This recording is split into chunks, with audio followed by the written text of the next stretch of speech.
Siyabingelela emakhaya kuphi nakuphi la nikhona nibingelela uMduduza Mkhwanazi ovela kwenhlangano Ithuleni Organization. Njengenjwayelo okujwayelekile hlala zivela nezinkinga zabantu ezahlukahlukene. Ungake wezwa kuthiwa umuntu nenkampani unganankampani kodwa uregistiwe impela uyavela ukuthi unenkampani kodwa awuyitholi inzuzo awutholi isabelo kodwathi unayo inkampani igama lakho lifakiwe kunabantu abawuhebayo banama shares nawe uthi unama shares kodwa wena awunalwazi. Izinto ezikhona ke lezi selokhu zivela kuthina abantu bekhala abanye benziwa abaqashi babo abaqashile akade besebenza kubona bathatha ama ID yabo baba register asazi ke inhloso isuke ikephi amfake enkampanini yakhe yabe nama shares kodwa angatholi lutho umuntu. Kuhambe kwabanye kuze kuvele mhlawumbe ngosazi ukuthi hey wena unenkampani awukhokhile usazi uyakweleta kuningi nje okuvelayo but ke izinto esingazazi. Namhlanje ke sinomunye onenkinga njengaleyo ke cishe ifane nayo mhlawumbe ozosichazela ukuthi ukhala ngani. Sabona ma? Yebo sawubona. Siyaphila njani? Siyaphila. Igama nsisi? Igama nguPhumzile ngwakamsomi. Yebo makephi? Yebo ngihlala endaweni kaMakhutha endaweni yaseMkhazini eMasomini. Kwenze njani? Savashela wo. Nginenkinga bhuti Mdu. Ngade ngisebenzela inkampani yakwa Inter-Africa Logistics ngisebenze khona from 2009 kuya ku2014. Yebo. Kusho ukuthi ngisebenze la ngaphandle kokuba ngiregistiwe kodwa abantu kade ngisebenza nabo bonke bebe registiwe bewathola ama payslip kodwa mina bengayitholi payslip. Bengisebenza khona njenge cleaner okwahamba isikhathi eside nje ngiyicleaner emva kwalokho ke kwabe sekuba khona iposition eqhamukayo ngaphakathi officeini. Umlungu wasethi hayi kulungile alinikwe mina lelo thuba. Position yani? Iposition yokwenza umsebenzi wama truck ngaphakathi. Ngenze office work, ngangi-track ama truck, ngi-check isisindo sama container, ngi-check impahla econtainini ukuthi ibahlande ekhona isukaphi iya kuphi. Okay, from being a cleaner kulomsebenzi ongena kuona awudingi nemhlambe iqualification ethile sebekutrainile ukuthi wenze. Wangicela nje ukuthi ngitrain nomunye abasebenzi sasisebenza nabo akukho kunye nganginakho. Alright. Okwathi mangwenza lo msebenzi kodwa ngangikwenza wona ngangiqala ngifike ekseni ngenza cleaning ngiqala nje ngiclean ngiqede kuyimanga ngiyoqala ukwenza lo msebenzi. Kwathatha isikhathi esideke kwenzeka lokho. Ediwe imali kulo msebenzi owenzayo noma sahola? Cha, ngangihola nje imali kade ngivele ngiyihola. Phela ede umsebenzi ngaphezulu. Kwa ede umsebenzi okwathi ngokuhamba kwesikhathi kwaba khona intombazane yeNdiya eyakubuka lokho yangakuthanda nami ngangakuthandi kodwa ngokwesimo kwakuphoqa ukuthi angikwenze ngoba ngangidinga umsebenzi ngaleso sikhathi. Le ntombazane yeNdiya yakukhuluma naye lo mlungu imtshela ukuthi lo msebenzi usuthanda ukusinda ngoba nalabantu ekade sisebenza nabo la bengikade ngijwayele ukubenzela itiye phela manje noma senginalo umsebenzi ase office abasabona ukuthi phela sengigqilazekile ngisaqhubeka nokubenzela lona leli itiye ngibawashela izitsha zabo bezogoduka nazo ziclean ma toilet mina yonke into mina umsebenzi ase office mesebe ufunakala bawubuza kumina konke lokho kusho ukuthi lo mlungu eseyakubona ke lokho waseqasha enye intombazane eyasebenza inyanga ezu4 waqala ngale ntombazane yeNdiya waxosha yona emsebenzini le kade complain emva kwale ntombazane le eyayiclean yahlala inyanga eyodwa sekwazi ukuyixosha nayo ngabuyela emsebenzini wami kade ngikwenza ngawenza ke lo msebenzi ke kwaze kwaba u2013 okwathi wocleaner nawo lo wase office ngikwenza wonke umsebenzi odinga umuntu esifazane esekitchen wami ngibanzela itiye khona la ngenza ukufudumezela izitsha zabo khona la yonke into nje eqondene nami. Ngabenzela ke kwathi ngo2013 lo mlungu kwathi ekseni ngifika ngatshelwa elinyeke lamandiya lathi hayi ungabisashintsha umlungu uthe uyakucela ukuthi uze kwakhe. Ngathi nawu yini kwenze njani? Wathi cleaner ngamandla nje edeskini awusayi asazi nathi kwenze njani uzozwa ngaye. Kusho umlungu wathumela udriver. Ukuthi driver akeza azongilanda ngase ngimbuza udriver sesendleleni ke emotweni thawu yini kwenze njani ngalo mlungu ngiyonza nathi lo driver hayi umlungu uthe ucela uzomsebenzela kwakhe kodwa uzoxoxela nama ngazi ahlekeke udriver lo osathi mesifika umlungu samfice khona ehleli nengane yakhe mhlawumbe eyine 6 months ila eceleni kwakhe intombazane ebese ngicela umlungu ngathi ucela ngizosebenzela la kwakhe ngoba uhanjelwe intombazane kade imsebenzela mina sesebenze nami isikhathi eside iminyaka ewu6 uyangithemba manje lo muntu lo la kwakhe akwazi ukuqasha omunye umuntu ngoba athemba ukuthi bazophathana kanjani nalo muntu ngangathandike ngempela ngoba ngangibona indawo angisusa kuyona ingconywana ngokwe-transport ngoba nala kukude ise-Durban North. Ngimtshele ngithi kodwa boss la kukude la kunalapha ungisusa khona. Athi umlungu hayi khulileka yonke into kuzokwenzeka uzohola ngendlela okade uhola ngayo e-ofisini. Akukho kuzoshintsha ukuthi usula ekhaya, kuzoshintsha ukuthi usebenzela la kuphela. Awuphumile ngale ngoba njengoba kade uhola mhla 25 uzoqhubeka kanjalo nje nala. Nangempela kwaqhubeka kanjalo kodwa ngakusasa okwangithusa ngathi mengifika ngafika khona intombazane esebenzayo la. Ngiyitshela igama lami, ngiyitshela ukuthi ingitshela ukuthi ubani nayo ngithi nawo kuthiwe la mukho umuntu osebenzayo athi ithi nentombazane mina ngikhona ukuthi ngisebenza izinsuku eziwu3 esontweni. Ngithi napho bengathathi ingane wena ngoba ukujwayele lo mlungu athi sebenza la full time ashiye mina la ngikhona. Athi ayangazi kusho ukuthi uthande wena. Hayi ke okwathi mase sihlanga kanti sesixhumana le ntombazane kwaba ukuthi sula inowodwa nayo kaMakhutha kodwa asazani sitholana la. Sasebenza ke nale ntombazane mina ngena zonke insuku yona ifika lo 3 days wayo. Sasebenza kuthi emva kwami waqasha enye intombazane futhi yaseZimbabwe. Angazi ukuthi wathini kuyona mhlazane eyiqasha ke ngokuthi phela thina sikhona la. Kanti kuzothi ngelinye ilanga nalo sisi lo ongimficela eqaleni sibe late sigibela itaxi kuze ngonaki santhi sigibela itaxi ezosisa endaweni errong sibe late. Sigijime ke manje nalo sisi asazi ukuthi kwenzakalani sasa late kanti lo mlungu sezongithola kanjalo ke siringa ibell aphendule lo mlungu athi yini laba nibe late kade ngimile ngikulindile wena Phumo engibiza ngoPhumiki wena Phumo kade ngimile ngikulindile ngiyaphuthuma vula igate ngena ngamandla uze la le ntombazane ngihambisana nathi wena dlula uyoshintsha uphuthume ngaphakathi ingane zesikoleni wena ngisala la indawo ube late ngithi mina hayi nami senginalo lo valo iboss sigibela imoto errong asazi kwenzakaleni lapha imoto isehlise kwenye indawo bese sigijima sesiza la athi okay thatha amaphepha akathi sayina lana ke ngithi mina boss yini le athi hayi kubu bengizokutshela ukuthi yini lo isanela ngizokutshela mase ngibuya ngiyogibela ibhasi eyibhanoyi la 9 ngiyaphuthuma ngempela ngithatha ipeni nami sengiyinqanqazelela ngisayini athi hlala la deskini lami uactive computer yami izifi yasebenza athi smile hayi ngismile ngize njengoba besho ngithi ngihlala esihlalweni sakho nami ngiyasaba athi ehlala ngihlale ke ehlalweni sakhe lo mlungu hayi ke ngenze ngathi ngiyasebenza ngishutha athi okay hamba uyoshintsha nawe ungene ngaphakathi mina ngiyaphuthuma ahambe kanjalo umlungu kodwa ngithi mina hayi mhlambe lo mlungu bengiregister kwaphela unyaka ka7 lo mina ngiregistiwe la kufika into eyiningi angazi kwenzakalani hayi ke athi ahambe mebuya lo mlungu emini sela avela afona sengimlethela amanzi abandayo khona semday sebuyile mina asikhathini mina mhlawumbe kwakula kwabo +1 kanje kuya ko2 okay ngithi mina hayi thuba lami ke le ngiyambuza lo mlungu ukuthi yini lento eyadenzeka lapha kodwa ngaleyo njabuyana njengathi mhlawumbe bengiregister ngazi kahle hle ngoba ngake ngamcela ipheshana ngoba ngithi ngifuna nami ukuthola i-payslip ngithi mina boss ngifuna ukuyokwakha isikwele ngifuna ukuya ebank bandla ngicela ungiphi i-payslip nami wavela ngenzela piece of paper shuthi kwaba budedengu bami ngoba ngathi mengichithwa la ngangiyokwenza khona isikweletu ngalifonyo ngalilahla kubin same time leli paper sengicikekile nje hayi ke ngimbuze ngifike namanzi boss lamaphepha lawa adongisayinisa wona kade ulate uhamba bekwawana athi hayi khulileka Phumile mina kusho lutho lokho into bengasho lutho hayi nami phela ngihlehlele ngaphakathi ke endlini ngisebenzeke ngasebenza ke kulomlungu kwaphela lo nyaka 2013 kwaqala u2014 ngaba nenkinga kulomnkathi ngobo March ngobo February yophela ngaqala ukugula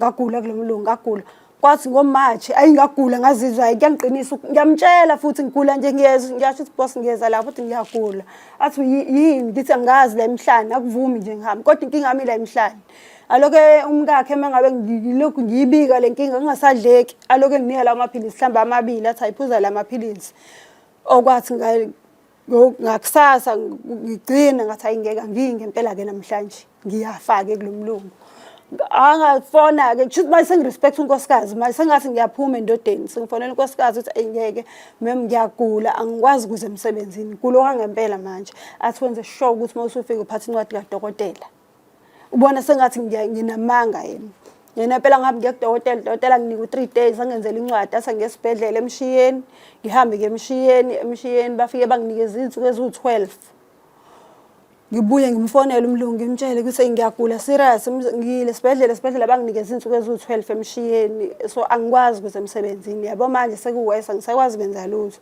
athi yini inkinga yakho kuphethwe yini ngithi my boss angakezwa kodwa ngizozwa mase ngibuyele esibhedlela wabathe after le 12 days angibuyele khona esibhedlela nangempela mengibuyele esibhedlela kufike esibhedlela kuthiwe ngine-TB hayi futhi ngibuye ngimfonele lo mlungu ngimtshela ukuthi boss kuthiwe ngine-TB esibhedlela angihambe ngiyoqala i-treatment eclinic athi ngiyabonga kakhulu ukuthi ube honest kumina ungitshela iqiniso lento eyenzekile empilweni yakho abanye abantu abayisho leyo nto so ngiyabonga hlala ekhaya ube right ngizolokhu ngikuthinta ngizwe ukuthi ubanjani ngithi mina amaphepha asesibhedlela awafuni athi hayi ngiyawasaba manje ngoba ngisafuna ukuyochecka nezingane ukuthi affectekanga yini izingane i-TB so wagcine kwena nje amaphepha ungangiletheli lutho hayi ke ngawabamba kanjalo ke lamaphepha hayi ke wangiholela ke lo mlungu angiholeleke phela kwaleyo nyanga hayi ke ngijabule bengayilindele bengingazi ukuthi kwenzakalani bengazi usongiholela wangiholela ke lo mlungu ngamtshela aphinde ngafona ngathi awuboss kuthiwa uma usuqala i-treatment aba-affecteka abantu abasemaceleni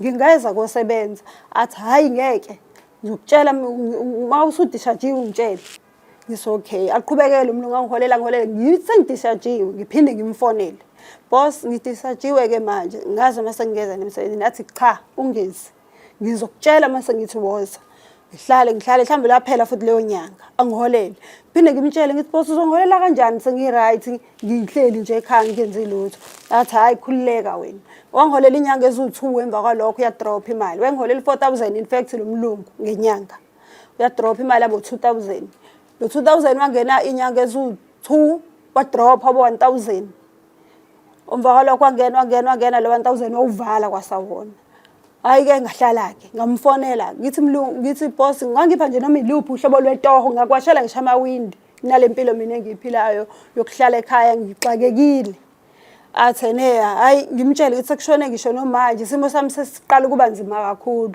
athi hawu ngeke usakwazi ukungwashela amawindi ngeke usakwazi ukungisiza ngalutho mina sengamuvele eCape Town ngithi awusekho la athi asekho okay ke mhlawumbe mengizwe ukuthi simasihambi kahle ngempela ke endlini ngiyabona ukuthi ngempela namhlanje sasolela endlini ngimfonele ngimtshele ngithi boss bandla ngisipha nje noma yini ke uzongipha ke mhlawumbe lo 300 mhlawumbe uzongipha lo 200 nje kanjalo hayi ukuthi nakhona ngizomxina hayi ke kwathi ke umntwana wami esethola isikole la eSwinthini kwathiwa ngikhokha eyokwenza ugesi wathi ngikhokha 3.2 ngamfonela lo mlungu ngimcela ngingenawo ngempela ngathi boss ngicela ungisize ungikhokhelela ingane yami bandla esikoleni uthola isikole but anginayo mina imali yokumkhokhela wathi umlungu angithumele ama-receipts esikoleni uzoyikhokha nangempela ngawathumela ngamuncenga umlungu sasavalwa isikhala yangafunda ingane hayibo le ngane iregister ubhaliso NSFAS ayutholo NSFAS yawubhaliso NSFAS ayutholo NSFAS kwazi kwasho omunye ugogo angasekhaya wathi bhalisa ingane ngobaba wakho nangempela ngabhalisa ingane ngobaba yafunda ingane vele labo 350 ngibhalise lo 350 lutho ngibhalise lo 350 lutho wona ke lo 350 ozewaveza lento ke yokuthi khona into ekanje ngilokhu ngifonela kaSASSA bengidecline besho zonke izinto kwathi kugcineni kwathiwa means alternative source income hayi ngifone mina ngeke ibanjwe intombazane ngithi nosi mhlambe mina ngingasiza ngisi isho ukuthini lento ukuthi means alternative source income ithi intombazane asazi kodwa i-account unalutho kuma account yakho but igama lakho livela njengegama lomuntu onemali ngakuthina ngithi kodwa imali engizathapi intombazane besithi imali khona inamba eku3 engizokunika zona ulokhu ufonela lezi namba mhlawumbe uma ukudlulisa mebekudlulisa nangempela ngithatha inamba entombazaneni nika ingane ngithi ake nifoneleni lezi namba lezi foneke ingane lokho ifona ingane lokho ifona khona ke indawo ezayifonela ngazi ziyayazi zona igama kwathiwa ngifounder yenkampani uVector Bulk hayibo kanjani ngibuzisise kanjani hayi ke base benginika zithi ingane bathumela iphepha bangithumeleleke iphepha elalisho ukuthi ngingaya mhlambe ngizama ukuyiclearisha lento khona ngizokwazi ukuthi kube khona into engiyitholayo ngoba sengiblockeke nje yonke indawo angitholi 350 angitholi grant angazi ke ngoba nabantu ngasekhaya bathola ama-RDP engangikade ngilandelana nabo kanje kolayini banawo manje ama-RDP mina futhi engenayo nakuba ngingazanga ke noma lokho kublockwe ikona yini nakhona sengiyadlinza hayibo into engizoyithini le suke yika ka labor ngihamba phela ekseni ngoba ngagibela imoto zasekuseni o5 mangifika Department of Labor ngifuna ukuyichaza le ndaba bangibuza ukuthi uyithole kanjani lento angazi ke noma ngona ngokuthi ngithi ngiyithole ngo350 bavela bathi thina sisebenza ngo350 la ngithi mina ngifuna ukuchaza ukuthi lento ngiyithole kanjani bathi hayi sisebenza ngo350 thatha leli phepha hamba bafanele kaSASSA ubatshela ukuthi abakulungisela 350 wakho ayibona history lezi thatha leli phepha ngahamba angibanga ngisafonela eKaSASSA ngoba phela ngase ngizwe ngawo uSASSA lento ngabuya ngahlala phansi ngashona ngahamba ngaye ecounseleni ngenza incwadi ngaye police station ngenza affidavit ngabuya ngaya kaSARS mangifika kaSARS hayi kunolayina ngifika ama security hambe buza ukuthi kuthiwa hayi serious case le woza la ngingene ngaphakathi mangifika la kuphantshwa icomputer iyavela le nkampani kodwa manje wena ilokhuzane i-tax number yakho waba nayo ngo2016 wena i-tax number ngenye inkampani yama-clean le nkampani yavulwa ngo2013 pho yindaba ya wena ungabi ne-tax number efana ncamashini nekuvulwa kwenkampani angazi athi serious case le kodwa manje asazi ukuthi lobuchwepheshe balomlungu wayenza kanjani lento le ngoba le nkampani ukhuluma ngayo nazo zonke lezi zinto ziyavela but wena uvela ngenye i-tax number la ngithi mina angazi angikweleti bathi haya ukweleti lutho ngithi angazi kusikwenze kanye bathi awuhambe uyizame lento ngelinye ilanga lento izogcina isibuyile eza la kodwa manje asazi ukuthi uzokwenza kanjani hamba uvule icala ayi ngingayi futhi kovula icala ngibuye ngakaluzwa ke lolu hlelo lolu lika Thuleleni ngibhalela ukuthi ngihambe ngiye okhozini fika ekhozini ngificise ngikhulume ne-security hayi ubhala incwadi mangabe uzozalana uvela uyizele nje la hayi futhi ngigoduka ngifike ngibhale incwadi ngibuyele back ekhozini ngishiye lencwadi egate hayi ngihlale hayi bonalo uhlelo engisiza abantu lo lwethuleleni foundation ngise lolu hlelo ngase lungisize ngoba mina nginalutho noma ngithi ngivula icala lezo imali zabameli ngizobe ngithathe into enjena nje nampela ngibhalele lolu hlelo ke lwethuleleni ngise ngisabhalele kulolu hlelo lwethuleleni ngo-October 2022 ngagcina ukukhuluma nalo kwathi ngoDisemba hayi kwangipintsha ukuxakeka awukakangiphenduli uThuleleni mpintsha ukuxakeka naku ziyakhisimusa kwemadoda ngizokwenza njani ingane zami yilambila ngazi ngizoyithini lento nami ngixakekile nje ukhisimusa ake ngifonele lo mlungu ngimfonele lo mlungu ngithi boss uyazana nento wayenza egameni lami ukuthi uvule inkampani kangaka ngeinto zami ungangazisi lutho unganginiki lutho noma sengihamba ungixoshe emsebenzini ungixoshisa ukuthi ngagula ngakubonanga ngalutho ngokuthi nje ngitshela iqiniso ukuthi ngigule ngaphathwa yini kusho ukuthi oba right abantu abafihlela abaqashi babo ukuthi banankingani ngoba usuke ubeka umsebenzi wakho ekutheni ube safe ukwazi ukuqhubeka nokusebenza kusho ukuthi kube ngakufihlela ezoba right lento ngoba ngizoqhubeka mina ngisebenze mina ngabulawa ukuba neqiniso kuwena uvula inkampani enkulu ngegama lami ungiblockile ku350 ungiblockile kwigrant ungiblockile entweni government ungiblockile kutheni ingane yami ikwazi ukufunda athi Phumi angikho ngiseTanzania ngizobuya after 2 days ngithi mina boss ayikho inkinga ngizokulinda kuthi after 2 days ngabo 10 kumhla 23 kumnyama ngazi ngizokwenza njani kumnyama nje ngempela mfonele ngabo 10 angayibambi ifoni kuthi ngabo 12 umfonele angayibambi futhi ifoni kwathi kuyoshaya 3 ngathi ayibo ingane ngimfonela lo mlungu futhi ifoni angangiphenduli lo mlungu avela ngiphendule ngo350 rand e-wallet engathi ingane ayusave lo e-wallet ngendlela engayisave ngayo ngoba ngifuna ukuthi ngimvezele wona ngelilanga ukuthi ngathi ngixakekile kuDisember wazi bonke abantu bejabulile wanginika lo 350 lo hey angiyanga buti mduwa ngiyanga kokukhipha ngakhala ngase mengisi ngiyukhipha ngizokwenza njani kwahamba yona ingane le yabuya nothuli yabuya namasi 4 liters wamasi azimangibuye nalamasi lawo usuzobona ngaloshintsho ukuthi uzokweyani angazange ukuthi nalo shintshi lo engibuya nawo nguthini ngawuthatha lo patanisa ngizothini nje ngale mali ngakhala nayo futhi ngipheze ezandleni kwabo kugcina ngci ukukhuluma kwami nje naye ngase ngithi ayi ngoba ngibhalelile la ohlelweni leSuleleni Foundation ake ngilinde ngibone ukuthi kuzogcina kwenzekeni angilivulanga icala ngenza ngalutho ngahlala ke njengoba sengize ngeza la ekhaya ke namhlanje na ke sengibizile. Okay, uyavela njengomnini wenkampani? Yebo ngiyavela njengomuntu. Nanka amaphepha. Namaphepha asesibhedlela bhuti Mtungu ngwaphethe nje wonke okugula kwami onke ngwaphethe. Okay. Incorporate details. Umsomi Phumzile Prudence. Yebo. Okay, we just gonna nana ID number ngeke siveze. Nabo ufakazi bokuthi usisi kule nkampani ukhona.